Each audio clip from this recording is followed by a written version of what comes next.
Welcome everyone to Cognitive Spirals.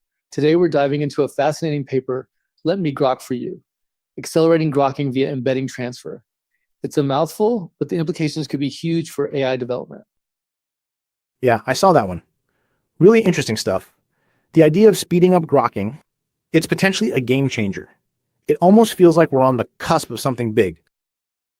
I'm a bit more skeptical, I have to admit. The term grokking itself feels a little overused, maybe. And embedding transfer, while promising, still operates within the limitations of current deep learning. Are we really getting closer to true understanding, or just more efficient pattern recognition? I think we're still missing a piece of the puzzle. Embedding transfer might accelerate things, but it's like trying to build a house with faster bricks when we haven't figured out the foundation. I'm more focused on the spatiotemporal aspects of intelligence and how that translates across different representational spaces. That's where I think the real breakthrough will come. Okay, so let's break this down. For those who might not be familiar, grokking, at least in the AI world, refers to a model achieving a really solid understanding of a task after it's been trained on only a limited data set. It's like it suddenly clicks and its performance jumps significantly. Now, the paper suggests that embedding transfer can make this clicking happen faster. Exactly. Think of it like this. You've trained a model on, say, image recognition. Embedding transfer allows you to take the knowledge it's learned, represented as these embeddings, these numerical representations of data, and apply it to a completely different task, like natural language processing. It's like giving a student a head start by letting them use existing knowledge. But that assumes the knowledge is transferable in a meaningful way. Recognizing a cat is fundamentally different from understanding the nuances of human language. Are we sure we're not just transferring superficial patterns that look like understanding, but aren't? Well, the paper argues that by carefully selecting and adapting these embeddings, you can bridge that gap. They're not just blindly transferring data, they're fine-tuning the embeddings to fit the new task. But what is that fine-tuning, really? Is it just statistical adjustment, or is there some deeper representational transformation happening? That's where the spatiotemporal aspect comes in for me. How does the model understand the relationships between the different domains? And how does it represent those relationships in a way that allows for genuine transfer? That's a great point, Donald. It raises the question of how we actually define understanding in the context of AI. Is it just high accuracy on a benchmark, or is it something more profound? Because that connects directly with some other ideas I've been grappling with around the leaderboard illusion in AI research. We get so focused on achieving top scores that we lose sight of the bigger picture. Are we actually building intelligent systems, or just systems that are really good at specific tasks? I see your point, but I think those high scores are indicative of progress. They show that we're getting better at extracting meaningful information from data. And with enough data and sophisticated algorithms, I believe we can eventually reach AGI. Embedding transfer is just one step in that direction, but it's a significant one. But isn't that a bit faith-based? Just believing that more data will magically lead to intelligence? I think we need to rethink our fundamental approach. Instead of just throwing more data at the problem, we need to design algorithms that can reason, that can understand causality, that can build mental models of the world. And that's where neurosymbolic approaches come in. We need to combine the pattern recognition capabilities of neural networks with the symbolic reasoning power of logic and knowledge representation. I agree with Sarah on the limitations of just throwing data. Deep learning feels like brute force. What's the core algorithm of intelligence? It's got to be able to understand time and space and how things relate, and translate different ways of representing that same data. Say you see a chair. That's one representation. Say you feel a chair. That's another. But you still know it's a chair. It is the core idea of chairness. That requires translating representations. So, Donald, are you saying that current AI models lack the ability to translate information between different coordinate systems, like visual input versus tactile input, or even concrete data versus abstract concepts? Exactly. It's like they're stuck in their own little silos of data. They can process the data within that silo, but they can't easily translate it into something else. And that's crucial for true understanding and generalization. But couldn't embedding transfer be seen as a way to bridge those silos?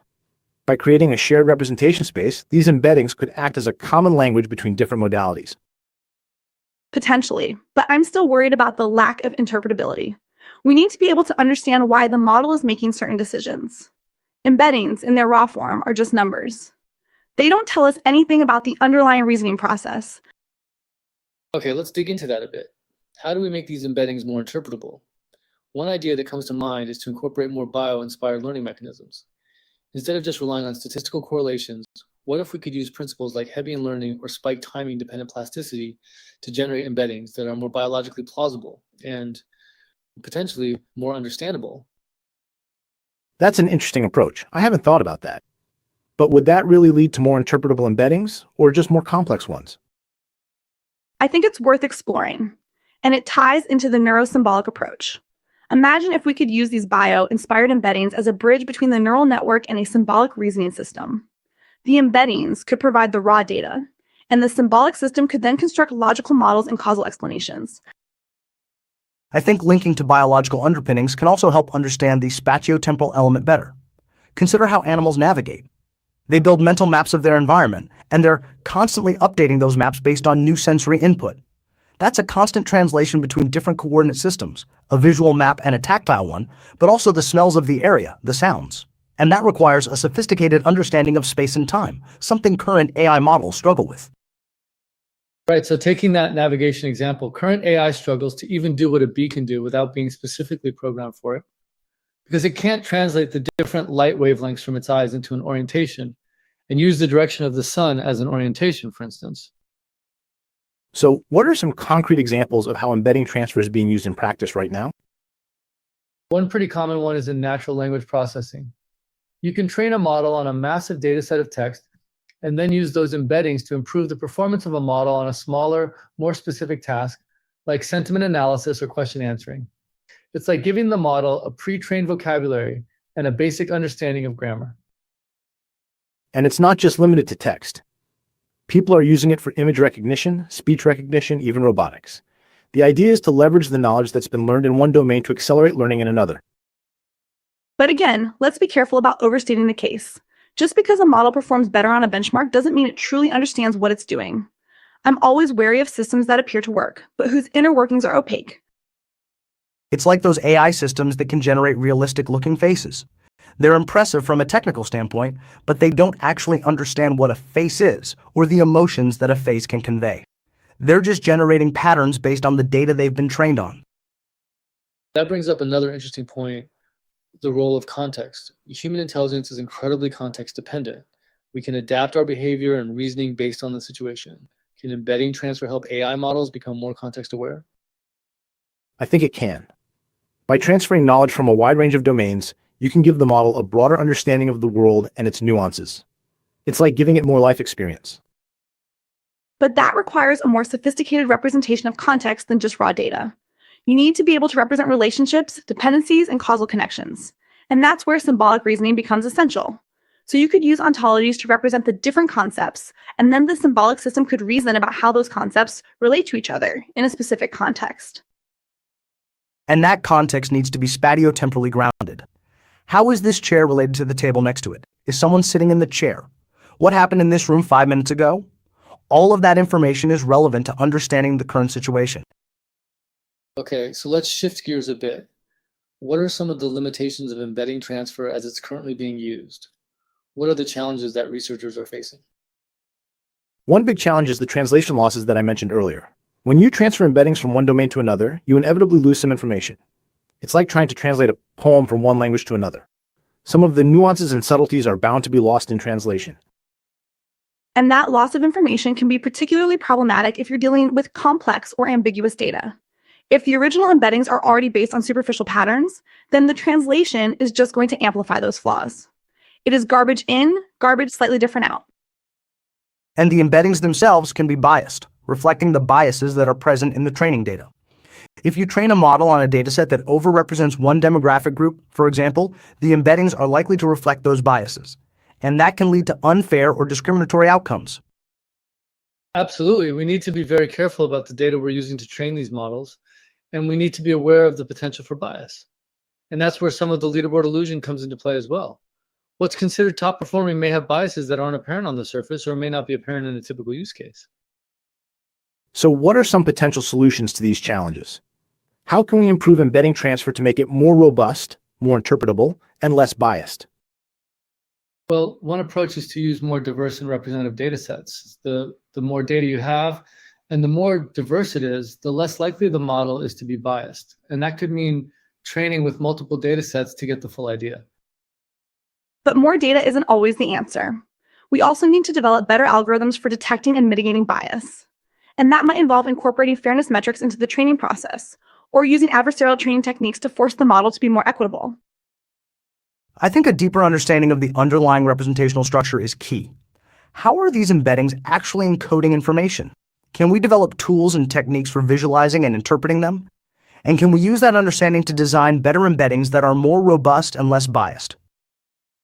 Maybe we can use the embeddings themselves to detect bias. Train another model to analyze the embeddings and identify patterns that are associated with biased outcomes. That's an interesting idea. It's like using AI to audit AI. And that brings me back to the neuro-inspired approach. What if we could use insights from neuroscience to design embeddings that are inherently more fair and less biased? Perhaps by mimicking the way the brain represents information, we could create AI systems that are more aligned with human values.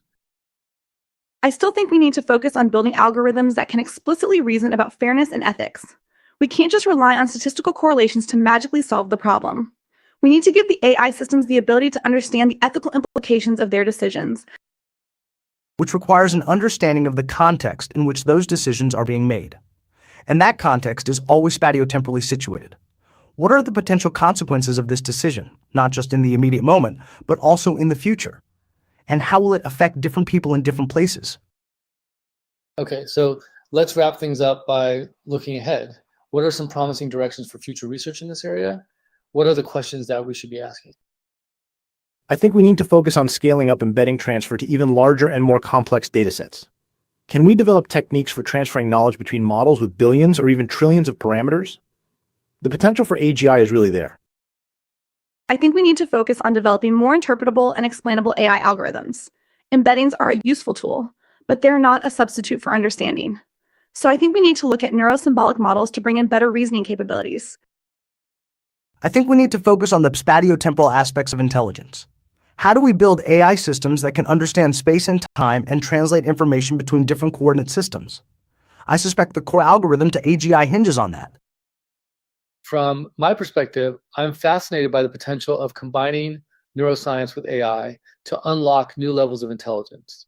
Embedding transfer is a promising technique, but it's just one piece of the puzzle. We need to draw inspiration from the brain's architecture and learning mechanisms to build truly intelligent machines. And that means bridging the gap between neural networks and symbolic processing, but also means making sure those solutions aren't being developed just to beat a benchmark score, but to actually improve lives. Well, that was a fantastic discussion. Thanks everyone for sharing your insights. It's clear that embedding transfer is a powerful tool, but it's also important to be aware of its limitations. We need to continue to push the boundaries of AI research while also being mindful of the ethical and societal implications. Definitely. And let's not forget the importance of interpretability and explainability. As AI systems become more powerful, it's crucial that we understand how they're making decisions. That's the best way to ensure that they're aligned with human values. And let's not lose sight of the fundamental challenge of understanding intelligence itself. We're still a long way from building truly intelligent machines, but by focusing on the spatiotemporal aspects of cognition, I think we can make significant progress. Thanks for tuning in to Cognitive Spirals. Join us next time as we delve into another fascinating topic in the world of AI.